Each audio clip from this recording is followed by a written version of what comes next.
श्री गणेशाय नमः। मोक्षदायक पुण्य क्षेत्रों का वर्णन। काल विशेष में विभिन्न नदियों के जल में स्नान के उत्तम फल का निर्देश तथा तीर्थों में पाप से बचे रहने की चेतावनी। सूत जी बोले, विद्वान एवं बुद्धिमान महर्षियों, मोक्षदायक शिव क्षेत्रों का वर्णन सुनो। तत्पश्चात मैं लोक रक्षा के लिए शिव संबंधी आगमों का वर्णन करूंगा। पर्वत, वन और काननों सहित इस पृथ्वी का विस्तार 50 करोड़ योजन है। भगवान शिव की आज्ञा से पृथ्वी संपूर्ण जगत को धारण करके स्थित है। भगवान शिव ने भूतल पर विभिन्न स्थानों में वहाँ के निवासियों को कृपापूर्वक मोक्ष देने के लिए शिव क्षेत्र का निर्माण किया है।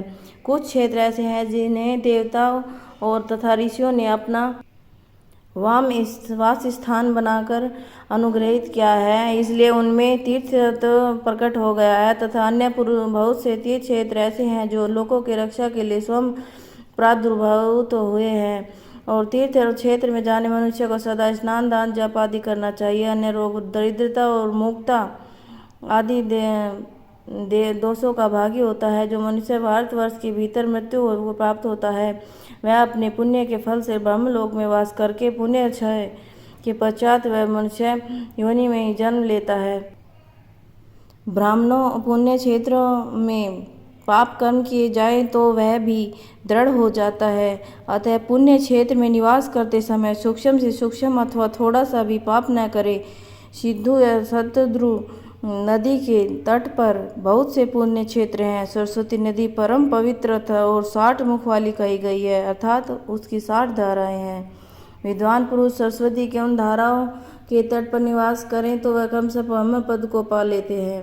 हिमालय पर्वत से निकली हुई पुण्यशिला और गंगा 100 मुख वाली नदी है। उसके तट पर काशी, प्रयाग आदि अनेक पुण्य क्षेत्र हैं।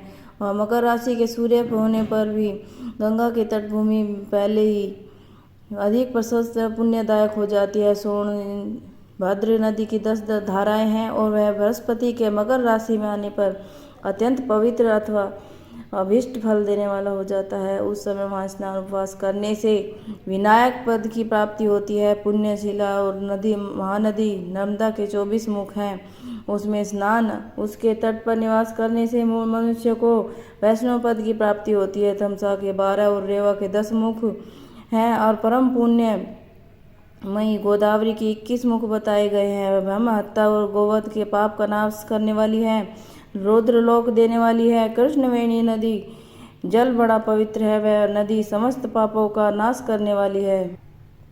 उसके 18 मुख बताए गए हैं। वह विष्णु लोक प्रदान करने वाली तुंगभद्रा के 10 मुख हैं, वह ब्रह्मलोक देने वाली है। पुण्यशिला सुवर्ण मुखरी के 9 मुख कहे गए हैं। ब्रह्मलोक से लौटे हुए जीव उसी तट पर जन्म लेते हैं।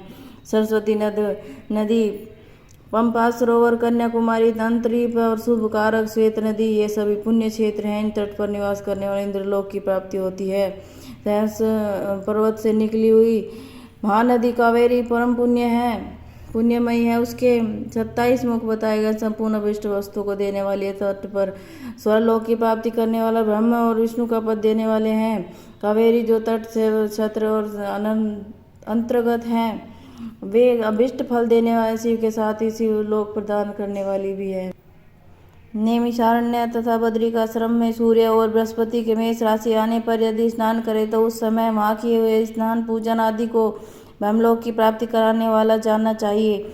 सिंह और कर्क राशि में सूर्य की संक्रांति होने पर सिंधु नदी में किया स्नान केदार तीर्थ के जल का और पानी स्नान ज्ञानदायक माना गया है।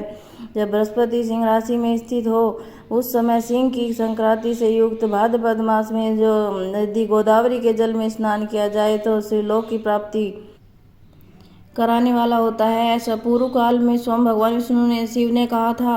जब सूर्य बृहस्पति कन्या राशि में स्थित है तो यमुना और सोनभद्र स्नान करें। स्नान धर्मराज गणेश जी के लोक में महान भोग प्रदान करने वाला होता है। यह महर्षियों की मान्यता है कि सूर्य बृहस्पति तुला राशि में स्थित हो तो कावेरी नदी में स्नान करे। भगवान विष्णु वचन महिमा विश्व संपूर्ण वस्तु को देने वाला माना गया है। सूर्य बृहस्पति वृश्चिक राशि पर आ जाए तो महर्षि महीने में नर्मदा के स्नान करने से विष्णु लोक की प्राप्ति हो सकती है। सूर्य और बृहस्पति की धन राशि के स्थित होने पर सुवर्ण मुखरी नदी में किए हुए स्नान लोक प्रदान करने वाला होता है। जैसे ब्रह्मा जी का वचन, जब सूर्य बृहस्पति मकर राशि स्थित हो उस समय माघ मास में गंगा जी के जल में स्नान करना चाहिए।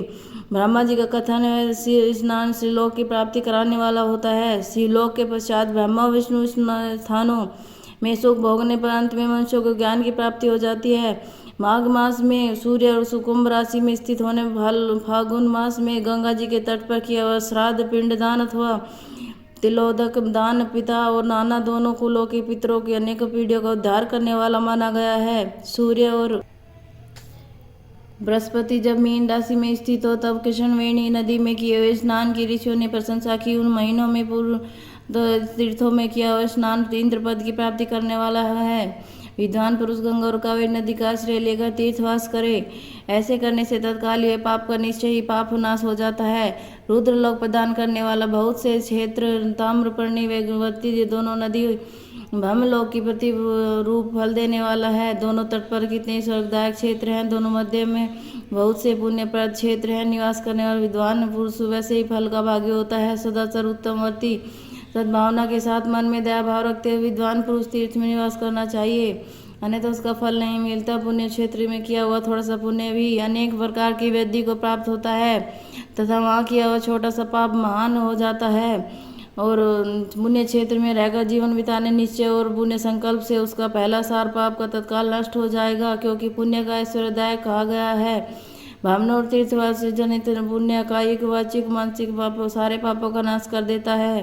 तीर्थ में किया हुआ मानसिक पाप वर्जलेप हो जाता है, वह कई कल्पों तक पीछा नहीं छोड़ता। वैसा पाप केवल ध्यान से ही नष्ट होता है, अन्यथा नहीं। वाचिक पाप जब से तथा कायिक पाप शरीर को छुपाने और जैसे कठोर तप नष्ट होता है। अतः सुख चाहने वाले पुरुषों को